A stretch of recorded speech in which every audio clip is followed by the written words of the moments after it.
Bonjour à vous chers élèves et bienvenue dans ce nouveau tuto de la chaîne Dice Story. Je suis le professeur Kiefer et aujourd'hui on va continuer de préparer notre petit OS, scénario d'initiation de A à Z, c'est-à-dire on vous fait une démonstration de comment on organise nos séances de jeu de rôle, comment on organise notre Roll20 pour un scénario d'initiation, un système qu'on ne connaît pas, qui n'a pas de fiche Roll20, pour lesquels on n'a pas encore de ressources, pas encore d'images, et on va tout aller chercher ensemble pour vous montrer qu'une partie de jeu de rôle sur Roll20, ça se prépare finalement assez simplement, on va pas y passer 8 heures. On s'était arrêté sur les choses importantes à organiser avec du visuel. On en était au moment où il fallait affiner le scénario. Ça tombe bien, j'ai eu le temps d'y réfléchir un petit peu et j'ai pu affiner un petit peu mon scénario, lui donner des muscles à ce squelette, histoire qu'il ait un petit peu plus de corps, qui soit un peu plus intéressant à jouer pour les joueurs en 3h30, 4h. On était parti d'une petite idée, une mission de rang C, où les joueurs devaient escorter un artiste jusqu'à une ville pour passer un concours, et le concours tournait mal, avec une attaque à ce moment-là. Il faut savoir que pour les scénarios d'initiation, je classe ça souvent dans deux catégories. Je parle bien pour les jeux d'action, hein, pour les enquêtes à la Cthulhu, ça n'a pas marché pareil du tout. Pour les jeux d'action, type, je sais pas, un Naruto, du KPDP ou du Donjons et Dragons, soit on a la méthode in media res, qui veut dire que les joueurs commencent directement dans l'action, ils commencent directement par un combat, et ensuite ils vont enquêter sur cela ou essayer de survivre, de comprendre ce qui se passe, et à la fin, contre-attaquer, d'accord? Ça veut dire qu'il y a souvent trois phases: défense, au début de scénario, enquête, et contre-attaque à la fin. Ça, c'est la méthode, on va dire, immédiat res. C'est un peu ce qu'on trouve avec le scénario d'initiation de Star Wars FFG aux confins de l'Empire, où les joueurs se font attaquer tout de suite dans la cantina et ensuite ils essayent de s'enfuir. Voilà, c'est ce genre de choses. Deuxième catégorie de scénario d'initiation, c'est ce que j'appelle le crescendo. Ça veut dire, on commence par le début de la mission, et au fur et à mesure du scénario, les joueurs s'attendent à ce que quelque chose tourne mal. Évidemment, c'est un scénario de jeu de rôle. On ne ferait pas un scénario pour les joueurs si tout allait bien de A à Z et qu'il ne se passait rien. Les joueurs s'attendent, surtout dans un jeu d'action, à ce qu'à un moment donné, il y ait une attaque, qu'il y ait quelque chose, qu'il y ait de l'action, forcément. Et c'est pas ça qui va surprendre les joueurs. Le crescendo, son principe, c'est qu'il va devoir introduire un twist à un moment donné qui va surprendre les joueurs. On ne surprend pas les joueurs sur l'action, on va surprendre les joueurs sur le retournement de situation qu'il va y avoir dans le scénario. On va balayer un petit peu ce qu'ils pensaient acquis, on va les surprendre, on va les prendre comme ça à revers. C'est plutôt un scénario crescendo. On donne la quête au début, les joueurs font l'escorte, ils arrivent à la ville et quelque chose va se passer qui va créer l'action. Il faut donc que j'introduise un twist, que j'introduise quelque chose qui va les surprendre, parce qu'ils vont s'attendre à cette attaque. Pour ça, je me suis rappelé d'un très grand écrivain qui s'appelle Pierre Pével et qui a dit à Kaysersberg: si vous ne savez pas quoi écrire, écrivez le conte de Monte Cristo. Le conte de Monte Cristo, rapidement, c'est l'histoire d'Edmond Dantès qui se fait trahir par son rival, un rival amoureux, qui veut marier sa fiancée Mercédès. Il se fait donc enfermer et il décide de se venger des années plus tard quand il parvient à se libérer en se faisant passer pour le comte de Monte Cristo. C'est une histoire de vengeance, vengeance amoureuse, et à partir de ça, j'ai réussi à broder un petit peu autour de ce scénario. Attention, balise spoiler. L'idée de base, c'est donc que mes joueurs vont escorter la fille d'un seigneur. Musicienne, tu vas jouer du violon par exemple, et tu vas aller passer un concours, et lors de ce concours, il y aura son père et d'autres seigneurs. Donc voilà, c'est le moment pour elle de montrer ses progrès à son père, et de lui faire honneur, etc. etc. L'escorte va se passer dans l'histoire de base sans problème. Juste, lors de la représentation, il y a un musicien qui va utiliser le ninjutsu du son, d'accord, avec sa flûte par exemple, pour endormir tout le monde et attaquer le seigneur, le fameux seigneur, le père de l'escorté de l'artiste. Pourquoi? Eh bien parce que ce ninja du son, c'est notre Edmond Dantès.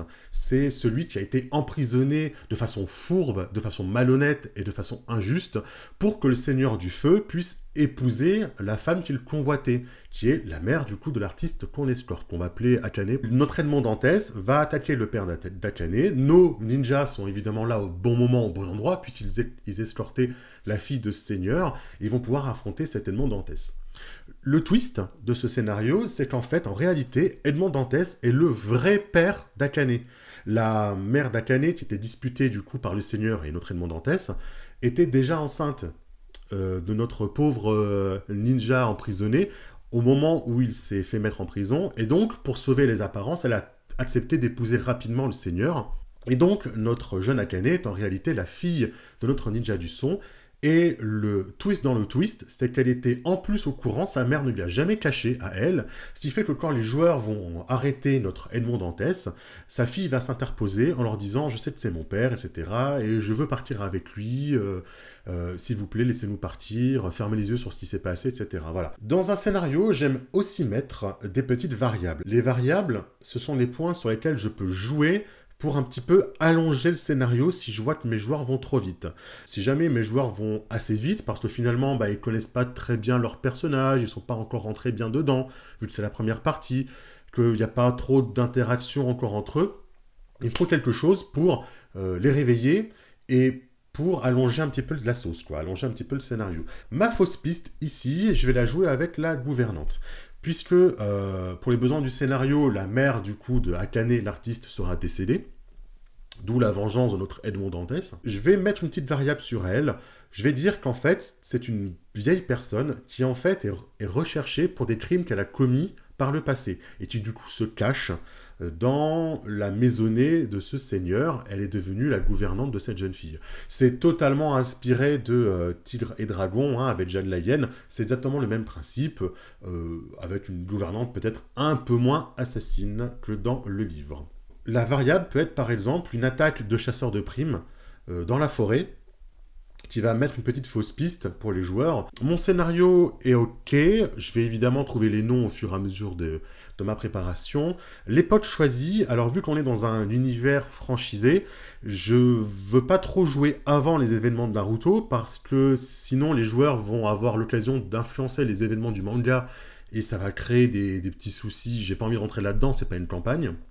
Je vais pas jouer surtout pendant, c'est pas possible. Je vais jouer après, et je vais choisir de jouer bien après, histoire qu'on soit sûr qu'il n'y ait pas d'interaction entre les personnages du manga et les joueurs. Je vais jouer 100 ans après les événements de Naruto. Je vais jouer sur un niveau de jeu qui sera beaucoup plus comme le premier manga Naruto, et moins comme Naruto Shippuden. Avant de faire les images, je vais rajouter quelque chose. J'ai totalement oublié que dans le jeu, il y avait un système de relance.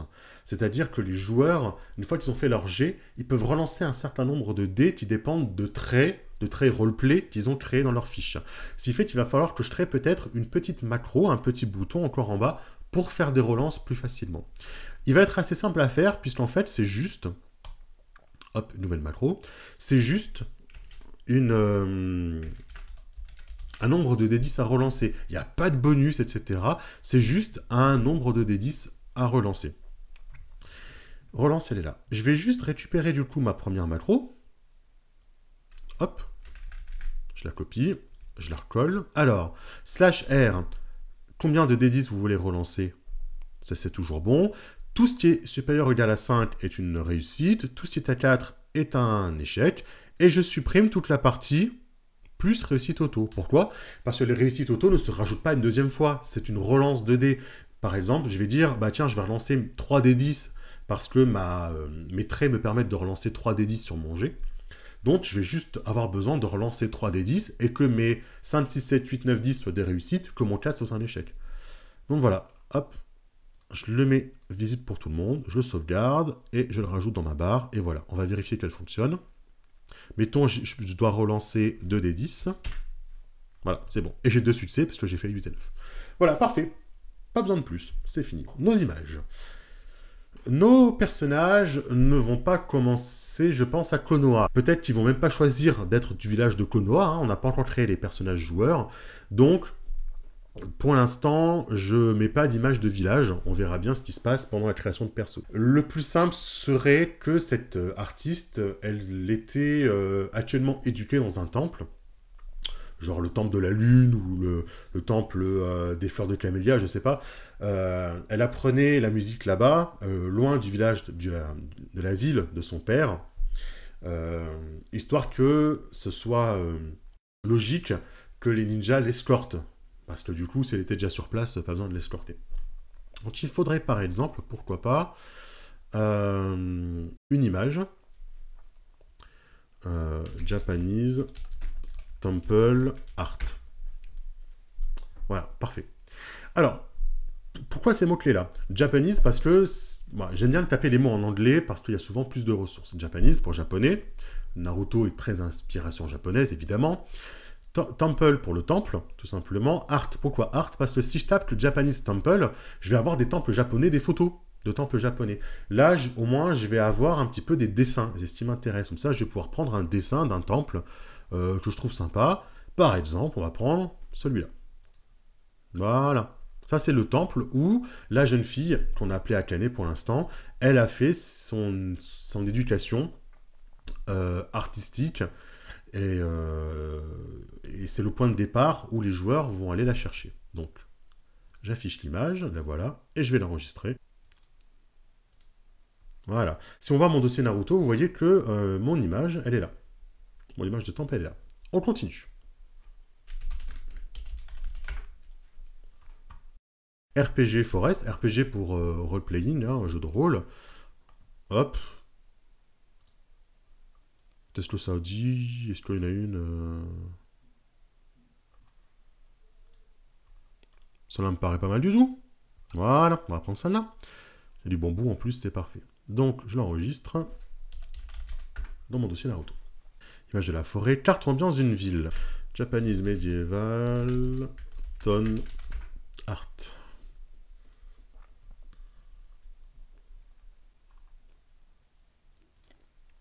On peut regarder quelque chose comme ça, c'est sympa. Ça c'est pas mal ça, par exemple. Hop, ça c'est pas mal hein, comme petite image. Ça fait un peu peuplé, en plus il y a du monde. Je vais l'enregistrer. Voilà. Je verrai si j'en trouve d'autres. Hein. De toute façon, je couperai au montage pour éviter que ce soit trop... pour éviter que ça dure trop longtemps. Mais à la fin, je vous dirai à la limite combien de temps j'ai mis pour trouver tout ça. Et quels mots-clés j'ai utilisé également. J'ai tapé Manga Village, Manga Village, hein, et je sens là aussi que c'est pas mal du tout. Je vais l'enregistrer. Peut-être la trouver en format un peu moins flou, on verra. Donc, voilà. Image de forêt, carte ambiance d'une ville, et ensuite les battle maps. Alors, les battle maps, il va m'en falloir au moins deux. Une qui sera ma variable, c'est-à-dire la battle map dans la forêt pour l'attaque de brigands, de mercenaires, de chasseurs de primes, si jamais j'ai besoin d'allonger un peu le scénario, et une battle map pour l'attaque du ninja du son lors de la représentation, lors du concours de chant. Ça risque d'être la plus difficile à trouver, on va aller voir ça. Pour les battle maps, alors vous pouvez tout à fait chercher sur Google, hein, vous tapez forest ou forêt battle map, et vous allez trouver, voilà, vous allez trouver des trucs vraiment, vraiment intéressants, voilà, des petites images de forêt, vous allez pouvoir mettre vos petits tokens dessus, et celle-là est pas mal du tout. Des fois, j'aime bien regarder celles qui sont en dessous, vous voyez, parce que par exemple, là, on a un chemin tout droit.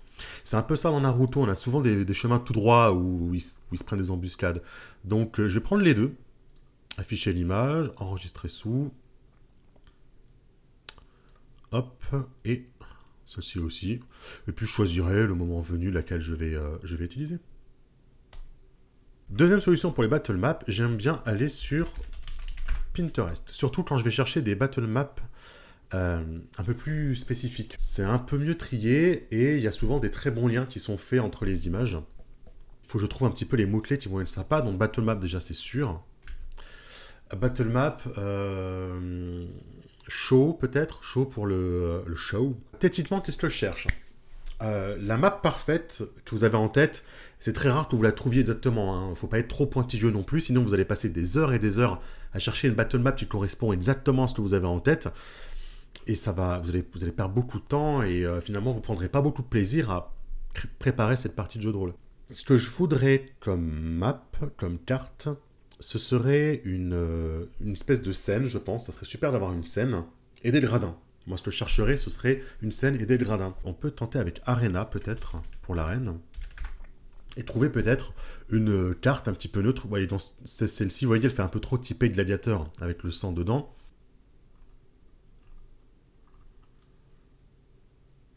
Et regardez celle-ci. Pas mal celle-là. Pas mal du tout celle-ci, hein. Regardez, on a le côté un petit peu bois là qui fait bah, très Naruto, hein, très manga. Une petite arène au centre où on peut dire que voilà, on peut monter une scène pour la représentation. Et là, je vois là les petits sièges là pour mettre les seigneurs, vu que bah, ça me semble vraiment pas mal du tout, hein. Je pense que je vais partir là-dessus. Elle est pas mal du tout. En plus, elle est claire. Il y a déjà des petites cases là si vous voulez faire un petit peu du tactique. Elle est pas mal du tout, hein. Elle est pas mal du tout, hein. Vraiment, celle-ci, elle est vraiment sympa. En plus, il n'y a pas d'éléments à supprimer à côté, donc là, même pas besoin de la recadrer, elle est pas mal du tout, hein. Vraiment bien, ouais. Bah écoutez, super, on va partir là-dessus. Je crois que j'ai tout, hein. Village, forêt, oui, le village de départ, on va attendre de savoir où est-ce qu'il commence. Carte ambiance d'une ville. Alors, on va regarder. Hop. Qu'est-ce que j'ai juste là maintenant? Alors, j'ai affichage, très grandes icônes. Alors, 2 images pour le village. Je vais les mettre ensemble. Village 1 et village 2. Voilà. J'ai deux images pour le village. D'accord, un petit peu peut-être l'arrivée un peu plus tranquille, et puis voilà, le soir, l'effervescence qui va monter dans le village pour mettre un petit peu l'ambiance sur le festival avec le concours de musique qu'il y a à la fin. J'ai 2 battle maps pour la forêt, je vais choisir celle qui me plaira le plus, sachant qu'en plus, ce n'est pas sûr que ce combat en forêt arrive, c'est vraiment ma variable, mais je vais quand même me préparer la map sur le 20 au cas où. Mon arène où il y aura le spectacle et donc l'attaque.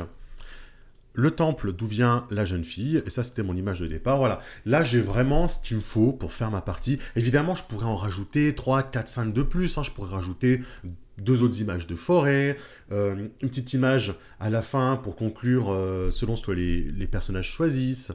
Voilà, mais le but du jeu c'est qu'il n'y passe pas non plus des heures et des heures et des heures, hein. Donc ça peut suffire pour un OS. Ça peut suffire largement. Deux battle maps, une image d'ambiance, 2 images d'ambiance pour le départ et 2 images d'ambiance pour la ville où ils vont arriver, ça peut suffire largement. À côté de ça, vous allez rajouter encore des tokens.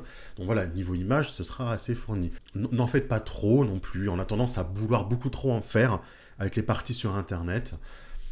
Il faut savoir s'arrêter à un moment donné, quoi. Voilà. Pour les tokens, on va aller toute façon chercher Naruto Character et voir ce qui se fait. Vous voyez, j'y vais totalement au pif, image. Est-ce que je peux pas taper fan-made, par exemple? Ah, regardez, voilà. Déjà, première chose, j'ai tapé, du coup, personnage de Naruto fan-made. Fan-made, ça veut dire fabriqué par les fans, en fait. C'est-à-dire des personnages faits par des fans. Et du coup, on se retrouve avec des personnages dans le style de Naruto, mais qui ne sont pas trop connus. Vous voyez, ça rappelle un petit peu, même carrément Sakura, hein, pour du fan-made. Mais voilà, le costume est différent, ça peut être réutilisé. Voilà, des personnages qu'on va pouvoir utiliser, qui se font très Naruto dans le style. D'accord, mais qui ne sont pas non plus trop marqués. On peut parfaitement aller chercher des personnages de Bleach ou de, je sais pas, Shaman King ou trucs comme ça. Manga Girl.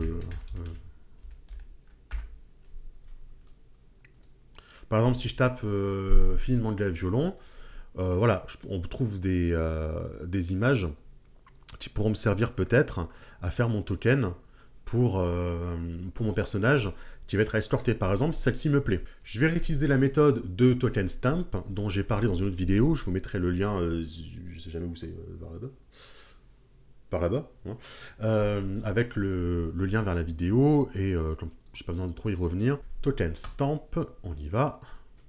Hop, alors, est-ce que si je le dépose tout seul, est-ce que ça va marcher tout de suite? Voilà. Voilà. Je le positionne bien. Je vais peut-être changer le... Vous voyez ici, là, je vais changer peut-être le cadre autour. Celui-là, je sais pas celui que je préfère. J'aime bien celui-ci, là, qui est un petit peu découpé.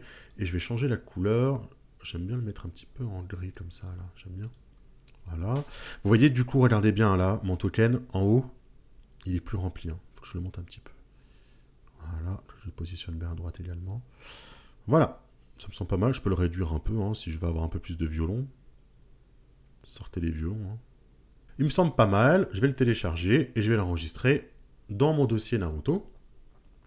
Et je vais l'appeler, alors, Akane. Évidemment, le nom va peut-être changer hein, d'ici là.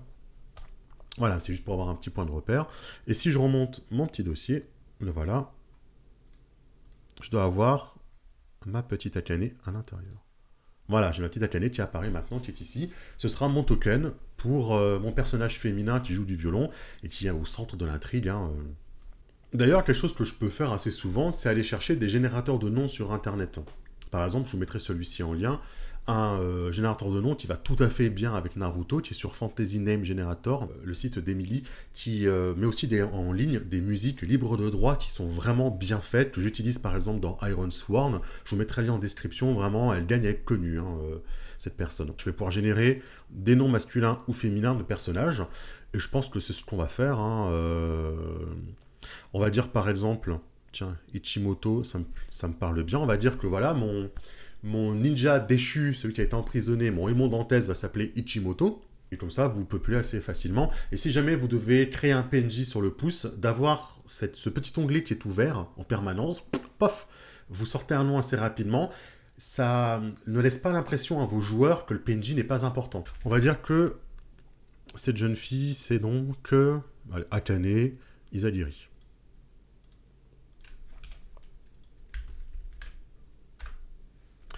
Donc son père sera le seigneur Izagiri également. Donc là, il me faudra un token. Ça, c'est pas mal ça. L'idée que j'ai eue, c'est de me dire, voilà, je trouve pas trop des trucs qui me plaisent. En tapant le mot-clé manga, par exemple, je me suis dit, bah tiens, je vais aller chercher, je vais réfléchir dans ma mémoire si je connais un personnage asiatique que j'ai pu voir dans un film, un jeu, quelque chose comme ça, qui reflétait un petit peu ce que j'avais en tête, et je me suis rappelé effectivement de Chao Chao, ou Kao Kao, je sais pas trop comment ça se dit, hein,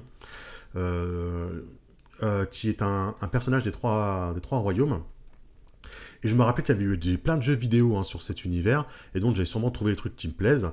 Voilà, hein, il me semble vraiment pas mal comme seigneur. Hein, voilà. Moi, cette pose iconique. Ah, j'en ferais presque une miniature de ça d'ailleurs. Bon, voilà, même méthode, je le prends, je le place, je l'agrandis, hop. J'essaie de pas faire trop grand non plus, parce que j'ai peur qu'il soit un petit peu pixelisé.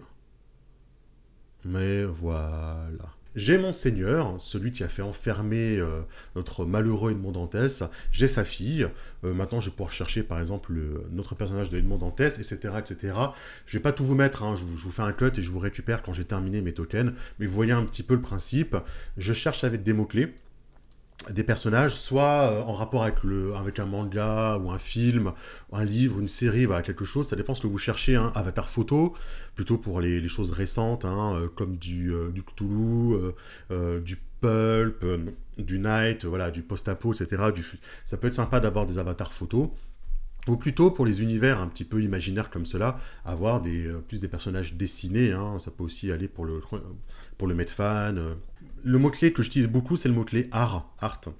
Il marche vraiment pas mal, je trouve, pour avoir vraiment des belles images, et surtout avec un petit effet crayonné, j'en trouve le plus possible comme ça. Donc voilà, cherchez dans votre mémoire, dans vos inspirations, dans ce que vous avez aimé comme film, livre, etc. Et essayez de trouver des choses en rapport avec ça par mots-clés. Faites des essais, demandez sur les forums si vous ne trouvez pas. Je vous récupère dès que j'ai terminé tous mes tokens. Voilà, j'ai fini mes PNJ importants. Je pense que je vais pas essayer d'en faire plus pour justement pas donner l'image aux joueurs que s'il n'y a pas de PNJ, c'est qu'il n'est pas important. Rapidement, comment j'ai fait, du coup, pour les trouver, ceux-là, vous les avez vus. Il m'a beaucoup plu, finalement, celui-ci, hein, donc je l'ai gardé pour faire mon Edmond Dantès, le vrai père de Akane. Et Évidemment, je ne le montrerai pas tout de suite aux joueurs, c'est quand ils se demanderont, mais ça viendrait pas du type qui est en train de jouer de la flûte par hasard. Je vous montrerai à quoi il ressemble, effectivement. Je leur décrirai avant qu'il monte sur scène, comme quoi il est un peu peint, etc.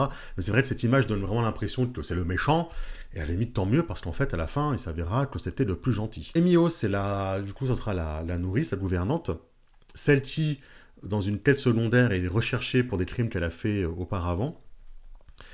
Emio, j'ai vraiment du mal à trouver des images qui me plaisaient de personnes âgées, style un petit peu asiatique. Je me suis donc basé sur un personnage de Magic, le jeu de cartes que je connaissais, et qui du coup collait plutôt assez bien, j'ai trouvé, à l'idée que j'en avais quoi. Un token de chasseur de primes. Si jamais j'ai besoin de faire intervenir un chasseur de primes contre Emio, par exemple, pour créer de l'interaction, je l'ai trouvé dans L5R. Pareil, hein, je crois que j'ai trouvé dans L5R celui-ci où j'ai tapé Shinobi, Shinobi Art sur internet, j'ai trouvé ça quoi. Donc voilà, le but du jeu c'est pas que j'y passe non plus toute mon après-midi, donc je vais partir là-dessus.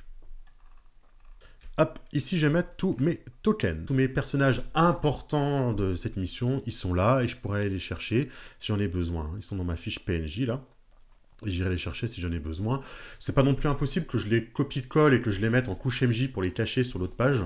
Mais voilà, au moins, si vous faites plusieurs missions, si le jeu vous plaît que vous faites plusieurs missions, hop, je vais toutes les réduire d'un coup, vous savez que tout est là, à votre disposition. Je vais rapidement les renommer.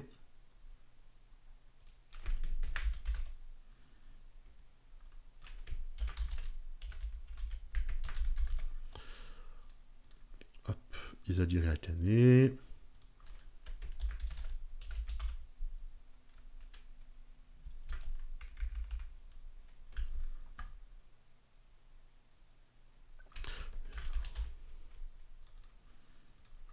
Voilà, j'ai nommé mes PNJ. Ils sont prêts. Petit truc à faire, je vais pas afficher le nom de lui. Tout. Parce qu'en fait, quand il va apparaître sur la map, je veux pas qu'il y ait son nom, parce que les joueurs ne l'ont pas encore parlé. Je ferai apparaître son nom après, mais au moins il est prêt, son nom, j'ai pas besoin de le chercher, et j'ai plus qu'à afficher le nom pour le faire apparaître pour les joueurs. Mes mercenaires, mes ninjas, ils ont pas besoin d'avoir des noms, hein. Écoutez. Et voilà, mission 1. Je vais importer mes images.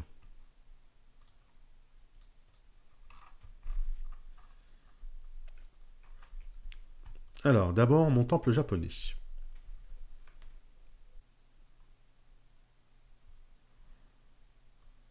Hop. Je vais importer toutes mes images.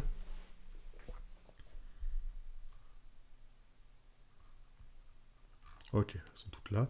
Alors, je vais agrandir du coup ma page. Hauteur, je vais mettre au moins 50 hein, pour commencer. Voilà, je vais mettre au moins 50 pour commencer. Donc, je vais laisser de la place pour mettre l'image de Konoha ou du village originaire de mes PJ. Hop, je pense pas plus grand que ça, ça suffira. Faut penser que quand vos joueurs arrivent, ils sont à 100%. Hein. Alors moi, je suis du style de MJ à faire beaucoup dézoomer mes joueurs, à mettre beaucoup de choses. Mais voilà, faut penser que eux, ils sont à 100% quand ils arrivent. Donc voilà, mettez-vous peut-être à 80 et faites pas 70. Et voilà, faites pas plus grand que ça, c'est déjà pas mal. Donc je laisse de la place pour mettre mon Konoha. Ça me semble pas mal, couche de la carte. Elle bougera pas comme ça. Ensuite, il me faut ma forêt.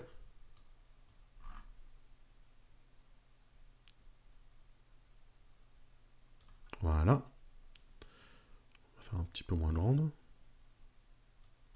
On verra. Et il me faut ma battle map de forêt. Que voici.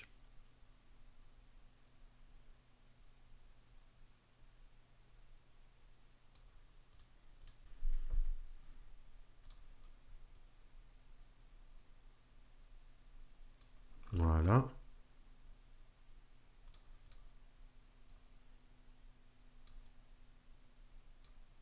Ok. Je passe en touche de carte. Touche de carte, tout est en touche de carte, c'est ok. Voilà. Donc ici, je mettrai mon image de village de départ de mes joueurs.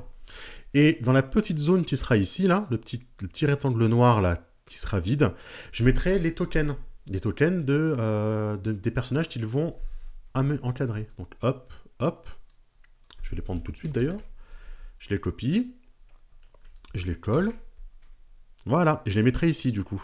Ce qui fait que entre les deux images, il y aura les tokens et les joueurs penseront que c'est fait exprès, alors qu'en fait c'est juste pour combler l'espace entre ma battle map et mon image de forêt. Ils n'y verront que du feu. Ensuite, en dessous, mon village. Mon village, bah ville même. La ville où va se dérouler le concours. Vous voyez là j'ai un souci, c'est que il y a du noir là. Si vous voyez, il y a une petite bande noire là, au-dessus de ma carte. Donc je vais la passer vers l'arrière. Comme ça, ma petite bande noire, elle va passer dessous la carte du dessus. Hop. Et je vais la mettre à la bonne mesure. Ah, j'avais pas vu qu'il y avait une petite bêtise sur le côté. Ben, il faudra que je la cache également.